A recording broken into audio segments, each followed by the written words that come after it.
Welcome to Manage This, the podcast by project managers for project managers.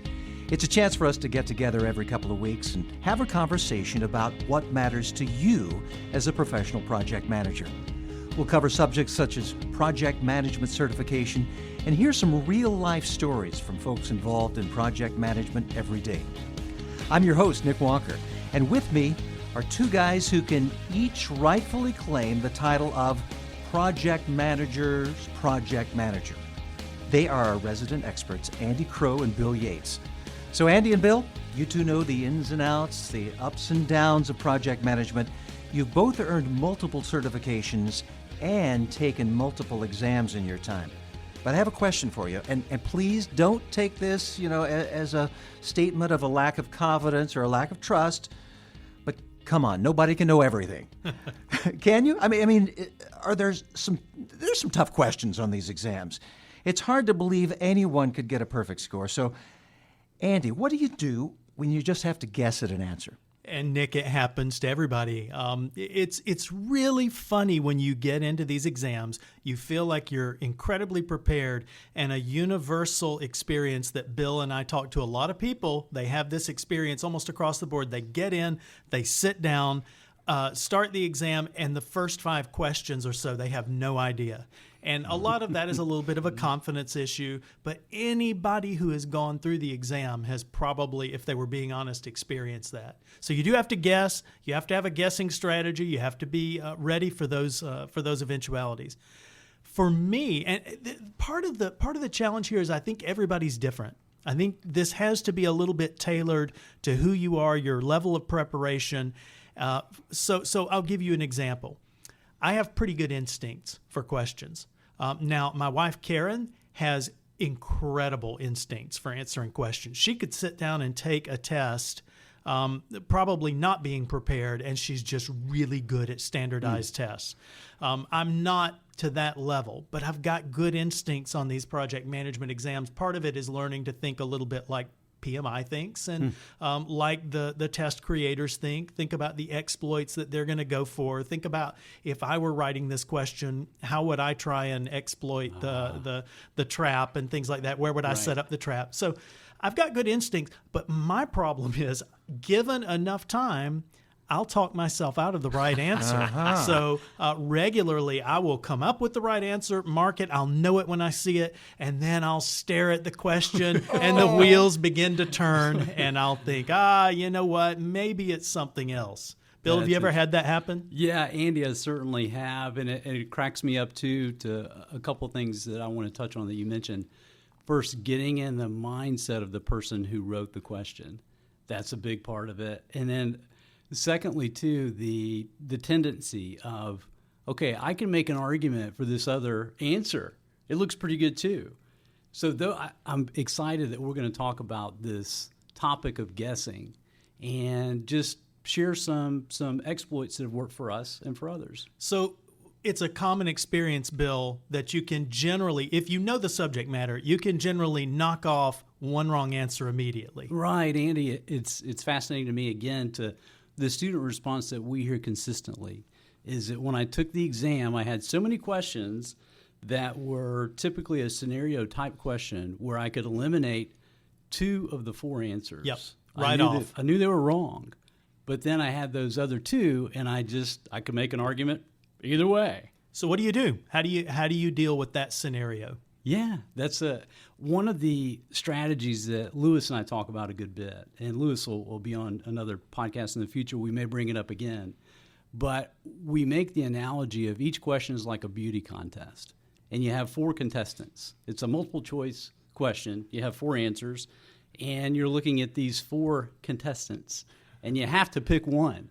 Nick, they don't let you skip them, right? You got to answer each question. It's in your best interest. And the third runner-up is? And right. You'd better not crown the wrong contestant. Right.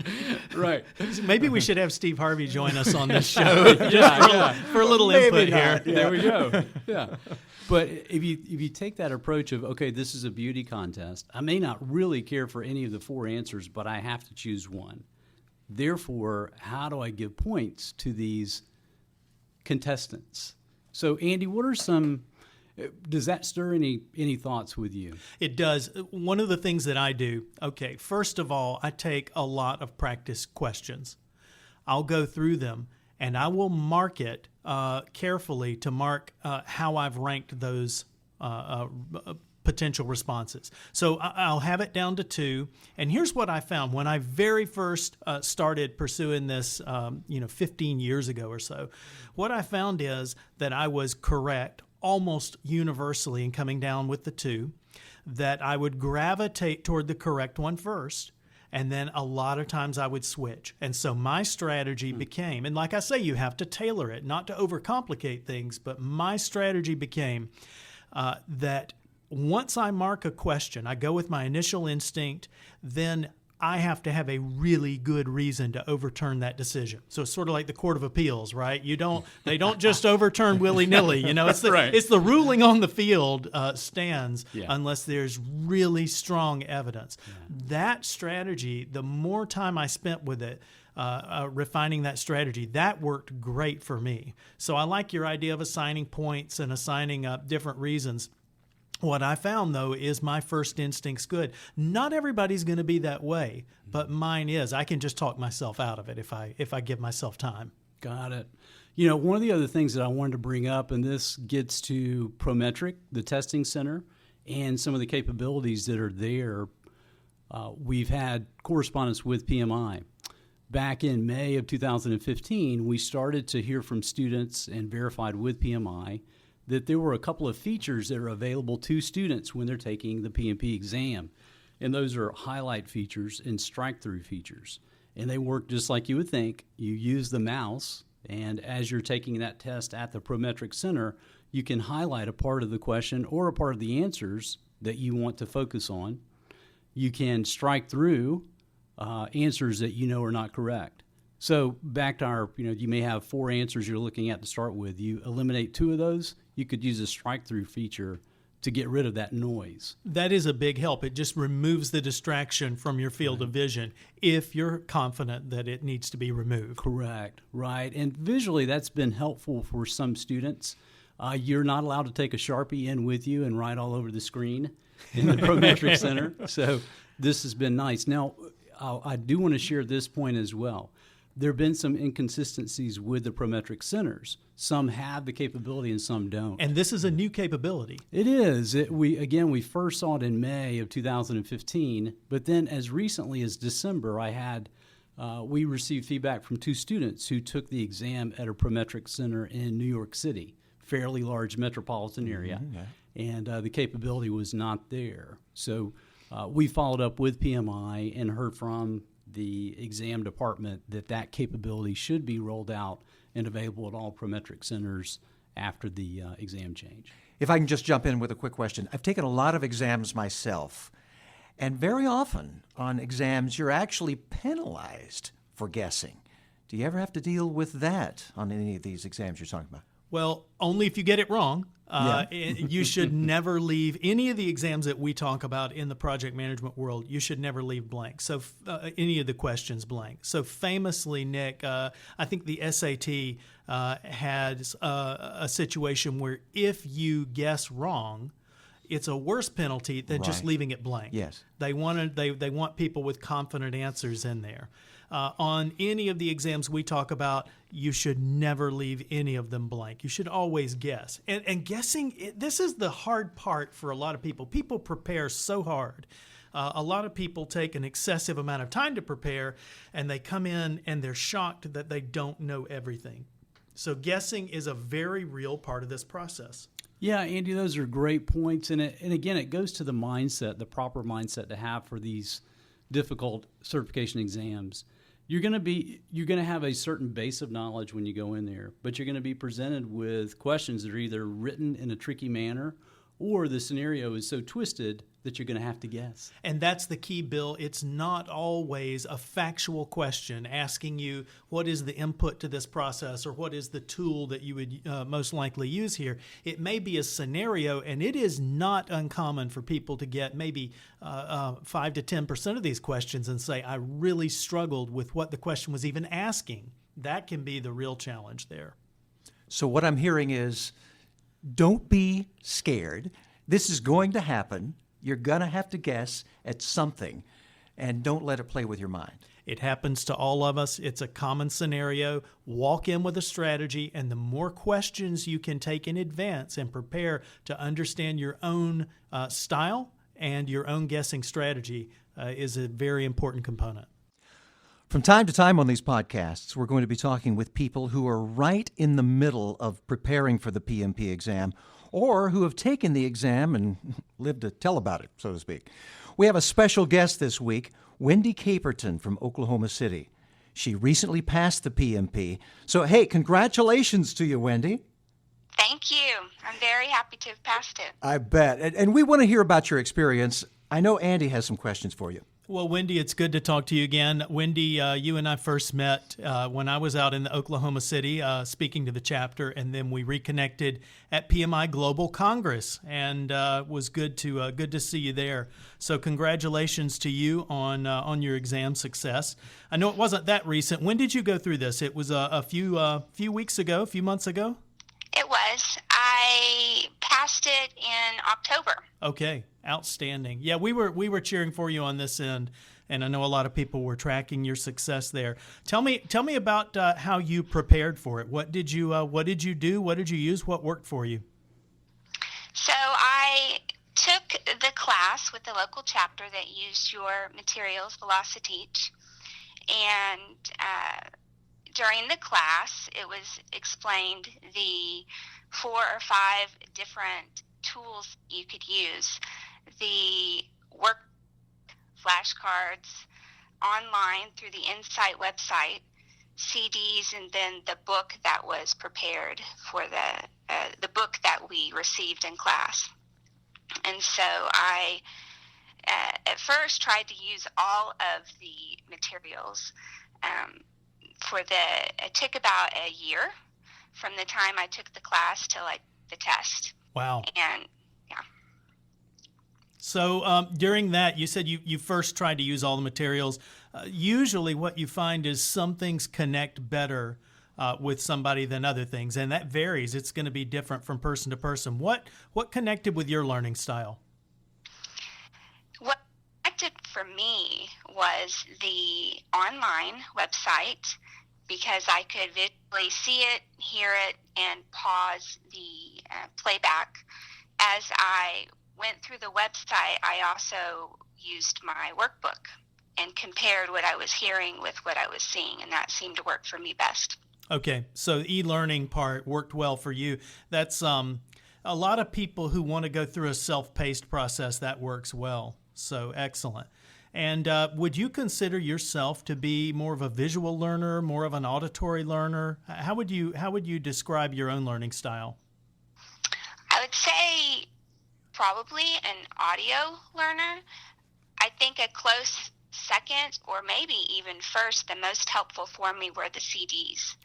And I discovered those kind of late in my learning process. Wendy, it's funny. I am also an auditory learner, and there aren't many of us out there. Most people would describe themselves as visual, and I remember things I hear, so I can identify with you on that. Wendy, this is Bill Yates. I want to add my congratulations to you. Well done. I know that had to be one of the capstones for you for 2015, so congratulations on passing. Thank you. Yeah. One of the questions that I wanted to ask, and I think Andy alluded to it, is every one of us, when we take the PMP exam, there are questions that we just do not know. It may be a scenario or something that's presented, and we have to take our best guess. How do you do, or what was your experience with that on the exam? What kind of strategy did you have for guessing? My strategy overall for the exam, and I definitely learned this from the very last CD that I listened to, was I went in and paced myself for the exam, and all the questions that I thought I knew or that I could figure out quickly, I did all those and saved the hard ones for last. Got it, yep. And then once I got to the hard ones, I tried to work it out by narrowing down my choices, and if I didn't know it, I narrowed it down as best I could and then just picked one. and I didn't spend too much time belaboring any one question. And I'm glad I did, because otherwise I don't think I would have finished all of the questions on the test. That's an outstanding strategy, Wendy. This is Andy again. I've got a fun question for you. A lot of people, when they listen to these CDs, listen in the car or wherever. Where did you listen to yours? Definitely the car. And did family members have to put up with that with you? They did. I had a trip to see a friend in Dallas, her family, and my children were definitely in the car with me. I always kind of feel sorry for somebody, but you never know. Maybe it'll launch them down a path of their own one day, so that's fun. Wendy, Yes. we're so proud of you, and thank you for taking the time to talk with us today. Thank you very much, and I appreciate Velocity, because I know I would not have passed the test if I didn't have all those different tools to use. Once again, Wendy, congratulations. We've got a gift for you. We're going to send you a Manage This coffee cup to remember us by. Awesome. Thank you. Use it every day. I will. All right, Wendy, thanks so much for taking time out to be with us. What a great story, and what wonderful insights you've been able to share with others who are maybe going through this same process. Once again, thanks. Thank you. Well, that was great to hear her experience, Bill, and to just see her strategy for getting through this. The part about time management when it comes to guessing, that's particularly interesting there. It is to me too, Andy. As you mentioned, everybody has to find an approach that works for them. I was fascinated to hear Wendy say her approach, her tactic was to go through and find all the easy questions first, answer them, skip the more difficult ones, save them for later. Right.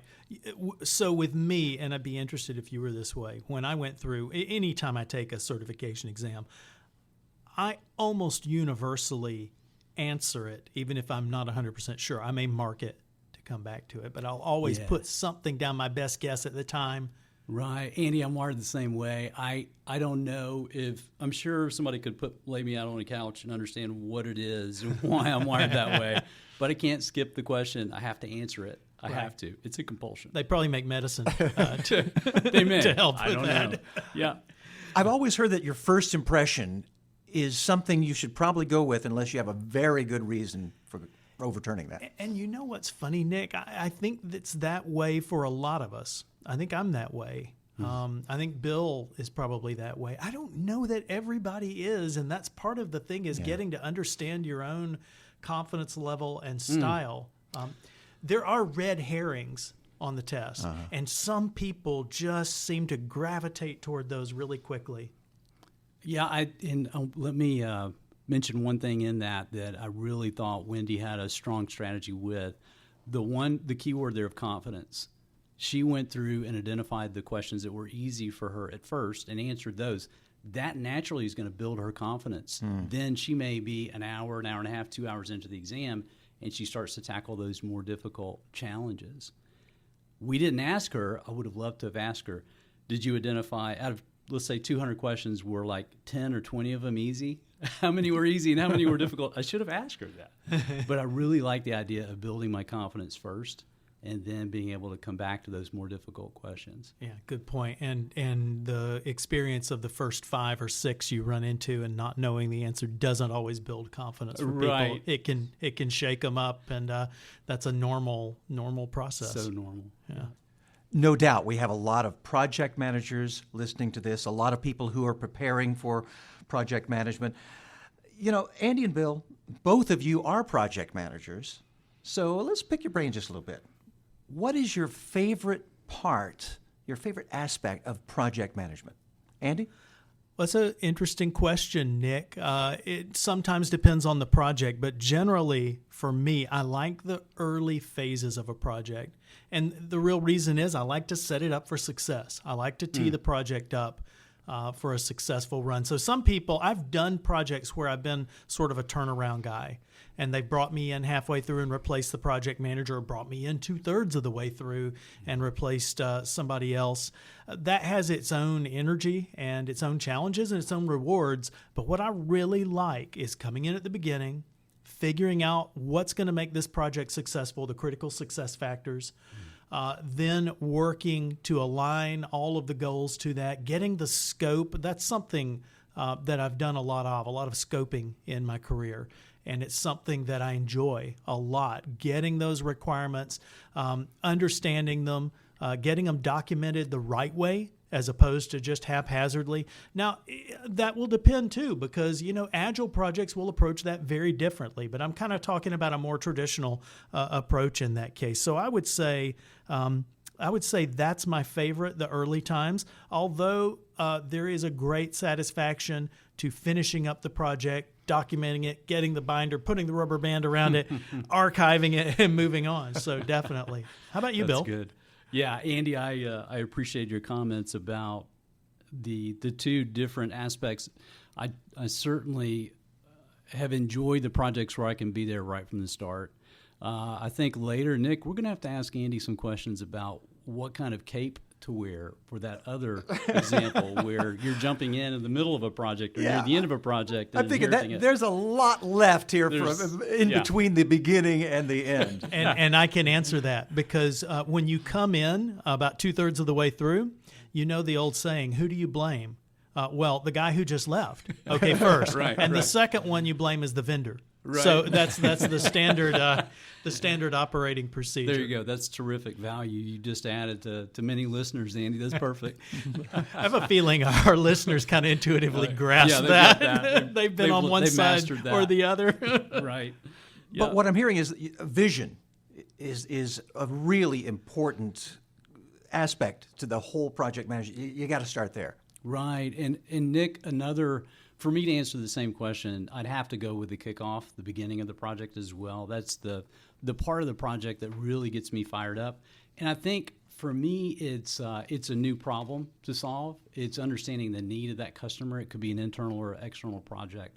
But that really gets me jazzed, is feeling that point of pain that the customer has and figuring out how this project is going to help solve that problem. That's really invigorating. That's a lot of fun.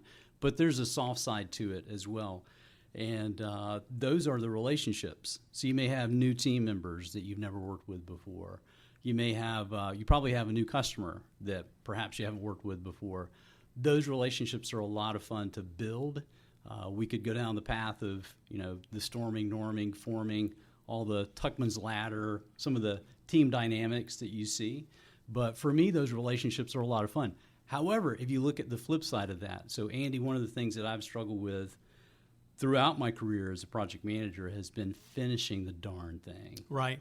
Snapping that rubber band on that completed file and filing it away, putting it up on SharePoint. And the big joke is that the first 80% of the project takes 80% of the time, and the last 20% of the project takes the other 80% of the time. Yeah, that's it. So for me, that's one of the struggles. And I think, again, part of that goes back to the soft skills. When I reflect back on projects, I think about, okay, but I've got a deep relationship now with these team members or perhaps with this customer, and I don't want it to end. So we're on speed dial, right? We're sharing photos from family events and birthdays and this kind of stuff. So we're in deep. They're my new BFFs. So how can I let them go? So that transition at the end of a project can be a difficult thing to do. It can, and a lot of it goes back to how you started it, figuring out what the critical success factors are, keeping your eye on the ball, and that's it, and aligning to that. But no, I've been on both sides of that equation. Some projects I've been begging for the end to come quickly, and some projects I've been just enjoying it so much I didn't want it to end. Yeah. And we could probably do a whole podcast about how to maintain those relationships throughout the entire vision process, throughout the project management. all the way to the end. And Nick, that is something I am coming to understand more and more in my career every year, is that projects get done through relationships. Everything gets accomplished through relationships. It's more about relationships than it is about tasks. So that's a good point you bring up. That's one of my favorite quotes from the author and speaker Scott Birkin. It's all about relationships, no matter what type of project you're dealing with. In his case, they were very technical, but yeah, it's all about relationships. Let's talk a little bit about some of the things that we do learn from other folks. Andy, you've written a lot about project management. We know the best writers are avid readers. So what are you reading these days? A couple of books that I'm reading. I just finished the book House of Suns, and I cannot remember who wrote it, but I just finished. Now that's a fiction book, and so it's kind of gets into science fiction. Really creative. It was a lot of fun. And, you can pick up things from a number of different sources. So it doesn't always have to be reading the encyclopedia that you get good ideas, or reading industry articles. I'm also reading the book Rising Strong by Brené Brown, and it's really about failure and recovery from failure.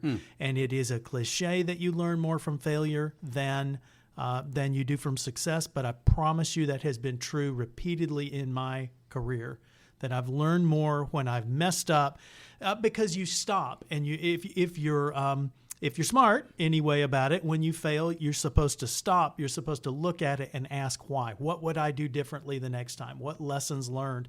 And so Brené Brown's written a great book on that aspect of getting up, dusting yourself off, starting over again.